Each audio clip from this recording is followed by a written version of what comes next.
is Tiffany Harper. I'm a member of the Peguis First Nation and a resident here in Mohkinstsis. I am a bit, I guess, new to arts in general.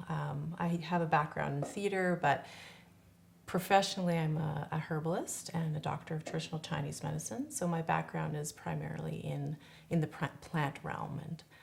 And we come together and ways to explore different artistic outcomes, and my background in theater and writing and in the plant world kind of meshes together with Daniel's, and we explore creative avenues with one another.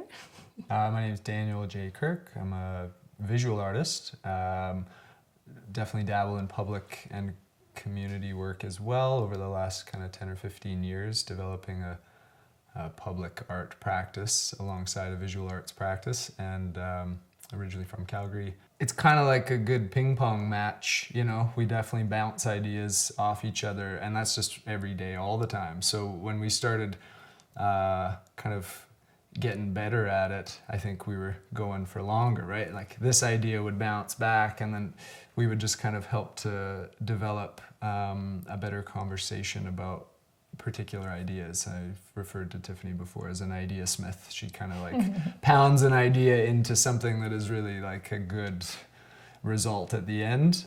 Yeah, Daniel has a ability to take the visions that we talk about and then create this outcome in it. And so we talk about various different processes, and then he is able to execute them so wonderfully.